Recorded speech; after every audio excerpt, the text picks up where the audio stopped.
friends, I welcome all of you on behalf of GTU for this active learning video lecture communication. Myself Sachin Sharma. Currently I am working as an assistant professor at SVBIT and I am also pursuing my PhD from GTU. Today we are going to discuss and solve last year's paper. The subject code is 111005 and the subject name is Elements of Electrical Engineering. So we will discuss, this examination was taken in summer 2013. So today we will be discussing and solving this question paper. So if you see, there are in total 7 questions, right, with ABC part is there.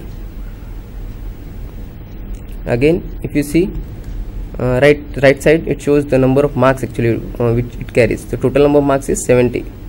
Okay.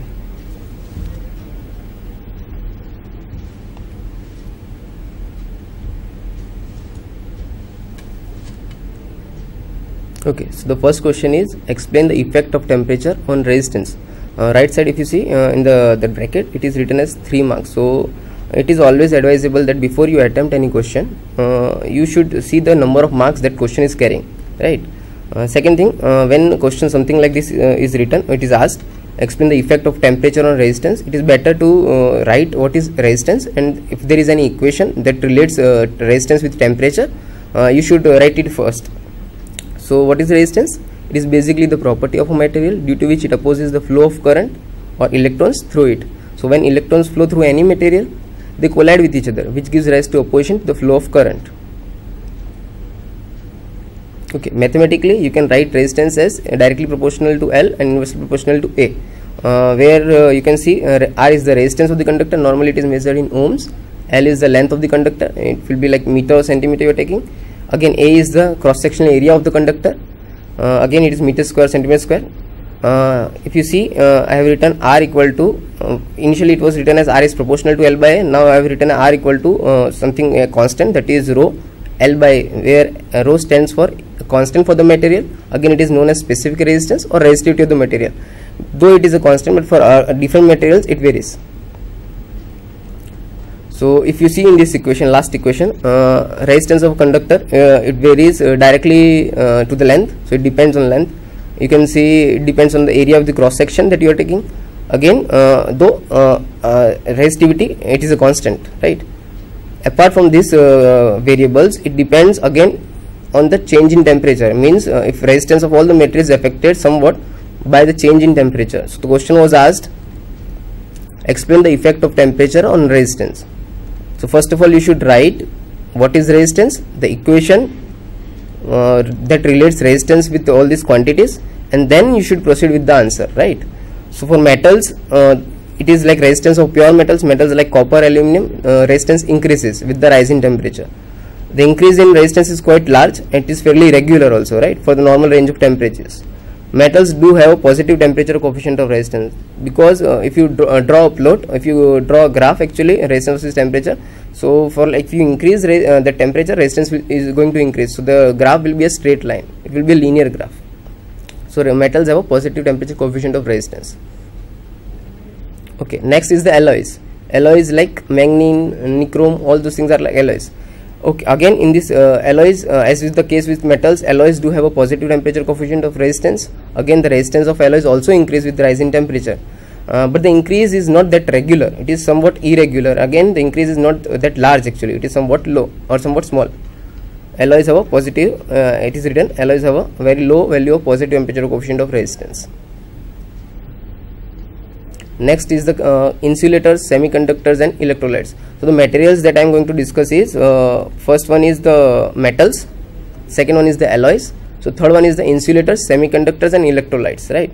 So resistance of such materials like insulators, semiconductors and electrolytes, though they don't increase actually. Resistance of these materials, they decrease with the rise in temperature. So we can say as temperature is increased, many free electrons are created. So there is a drop in the value of resistance.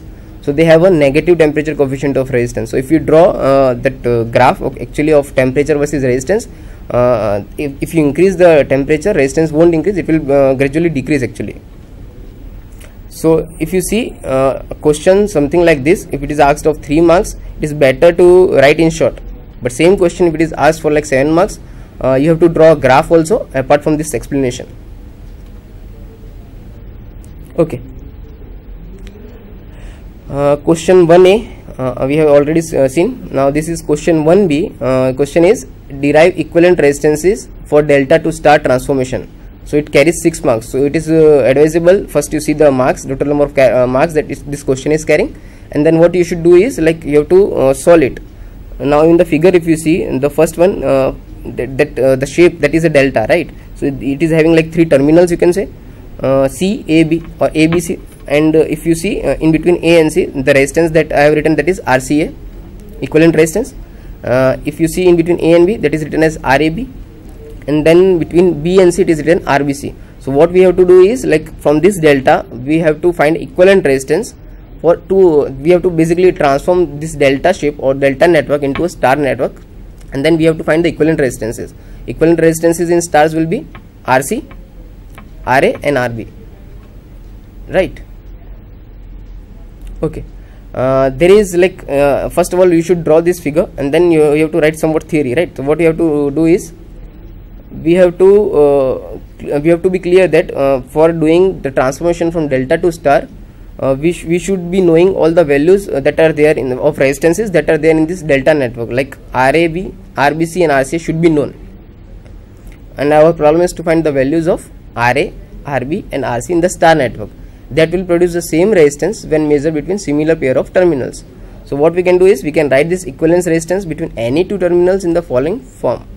So between A and C terminals I am writing, if you see between A and C terminals, I can write in the star network, you can see between A and C it is RA and RC. So what I can write is, between A and C terminals RA plus RC, that should be equal to RCA. RCA will be in the corresponding delta network. If you see between A and C, that resistance is RCA.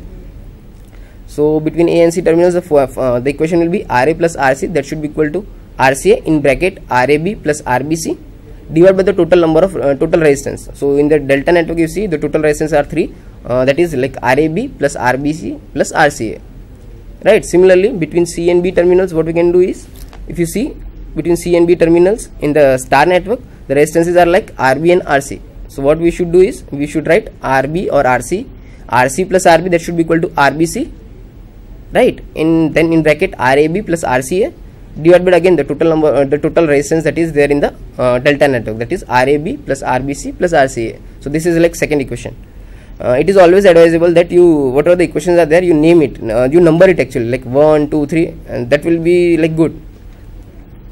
And if you see between B and A terminals in the star network, the resistances are like RA and RB. So what we should write is RB plus RA, that should be equal to RAB in bracket RBC plus RCA divided by again the total resistance that is there in the delta network, that is RAB plus RBC plus RCA,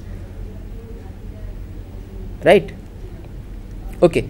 Now if you combine all these 3 equations, if you combine means if you add all these 3 equations, you will get as twice of RA in bracket RA plus RB plus RC. Again in the right hand side you will be having RAB RCA, again it will be twice, again twice of RBC RCA, again next will be again twice of RBC and RAB. So if you see on the left hand side and as well as right hand side, 2 will be there, a common factor or multiplying factor of 2 will be there. So what I am doing is I am cancelling that 2 factor, right? So final equation, if you add all these 3 equations, will be RA plus RB plus RC, that should be equal to in bracket RA RAB into RBC plus RBC into RCA plus RCA into RAB, bracket close, then whole divided by the total resistance that is there, that is offered in the delta network, right? So RAB plus RBC plus RCA. Okay, so this is like the 4th equation. Now what we have to do is, if you subtract equations 1, 2, 3, right? These are the like equations 1, 2, 3. If you subtract these equations 1, 2, 3 from 4, what we can do is, we can write the expressions for the unknown resistances of star network as RA, that will be equal to in bracket RAB into RCA divided by total resistance that is there in the delta network, that is RAB plus RBC plus RCA. Second, that is I have named the equation as phi. RB, that should be equal to RAB into RBC divided by the total resistance, that is again RAB plus RBC plus RCA. Third resistance, that is unknown resistance in the star network, that will be RC equal to RBC into RCA divided by the total resistance, that is Rab plus RBC plus RCA. So what if you see these equations, how to remember these equations? It is very easy. If you are finding the resistance Ra, right, in the star network, what you have to do is first write the equation, that is unknown resistance, that is Ra, equal to that A should be common, right? So if you see the equation number 5th, that is written Ra equal to in bracket Rab into RCA. So A is common because A is there in between A and B terminal, again A is there in between A and C terminals, right? So what you should do is Ra equal to Rab into RCA divided by the total resistance that is there in the delta network. Again same, if you see there is equation Rb, so B is common, right? B is common between A and B terminals as well as B is common between B and C terminals, right? So what you should write is Rb equal to Rab into RBC divided by total resistance, as the case with RC. C is common between B and C, and C is common between C and A. So what you should write is RBC into RCA divided by the total resistance. So I think these equations are very easy to remember, right? You should proceed in this way, and in the end you can write these are the resistances that were asked in the question. In the paper it was asked equivalent resistance for delta to star transformation. They can ask in the next paper, they can ask from star to delta, right? So same question can be asked in a different way, in the sense derive equivalent resistances for star to delta, right? So the approach will be first draw the circuit, one will be like delta and then second will be the star network, right? And then mark actually the resistances that are already known and that are and which are to be find, right? Again there are many applications of this star to delta and delta to star network. So if somebody is asking you applications also, then you should write applications. So go through the applications also.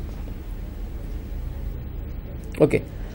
If you see third question, that is written as that is an example actually. So what we'll do is I am going to solve this question, right?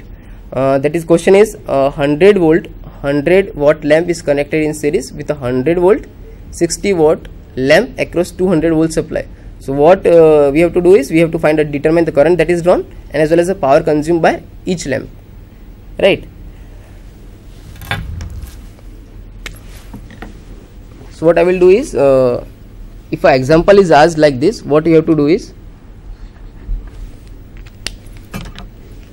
it is advisable to write what is given in the question, or write in this way, given data, right? So if we see I am drawing the figure, it is better to draw a figure so it gives a clear explanation. There are two lamps actually that are connected in series. So this is like one lamp, so this is second lamp, and these two lamps are connected in series again across 200 volt supply. So this is like my 200 volt supply, right? So this is like lamp 1, this is lamp 2, right? And this is like P1 is already given the power. The power of first lamp it is given as 100 watt and the power of second lamp is given as 60 watt, right? So this will be like voltage V1 you can say, and this will be like voltage V2 that is developed across lamp 2, right? Again there will be like some resistance will be there. So here you can write as R1, here you can write as R2. Next what we should do is we have to write the data that is given in the question. So V that is given as 100 volt, right? This is question 1C. Okay, and if you see the data that is given in the question is P1 that is 100 watt, right? Similarly V is 100 volt and P2 is given as 60 watt. So we have some equations, right? How to find the resistance, or what is the relation between power, voltage and current.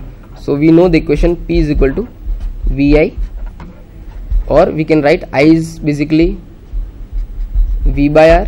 So we can write in putting in this equation we will be getting in terms of voltage and resistance V square by R, right? So what we should do is we will use this equation for solving this question. So basically what you have to do is like R1 will be equal to V square by P1, that is for lamp 1. So V is already given to us, that is 100 volt, that is square. P1 is given to us as 100 watt. So if you solve this, you will get 100 ohm. The unit of resistance is ohm. It is always advisable that you should write the unit actually of the quantity that is that you are finding, because without unit you will get some less marks actually. They can cut some half or marks, 1 marks of something like that, right? Okay, so this is the resistance that is in lamp 1, that is dropped actually across lamp 1. Okay, similarly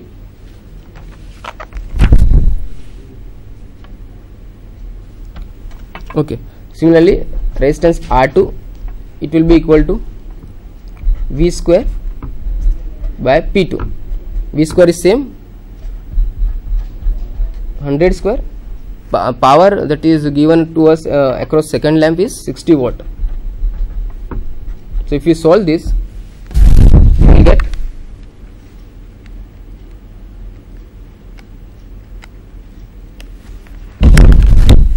166.66 ohm. You can solve this in calculator, right? So if you see, we have got resistance R1 that is in lamp 1, and resistance R2 that is again in lamp 2, right? Now what we have to do is we have to determine the current drawn. Okay, now this, if you see the circuit, these two lamps, they are connected in series, so the current will be same, right? So what we can do is, if current is same, we have the equation V equal to IR. So we can directly say V is directly proportional to R, right? So we can write V1 by V2, that will be R1 by R2, right? Because I is constant in the meaning, in the sense because the circuit because the two lamps, they are connected in series. Again we do have some equation that is in maths, we can say that is componendo and dividendo. What we are doing is we are using dividendo, that we can write V1 divided by V1 plus V2, that is equal to R1 upon R1 plus R2. I think it is easy, right? Okay, now what we are doing is V1 plus V2 is total voltage, that is equal to R1 upon R1 plus R2. That should be equal to, if we cross multiply, V1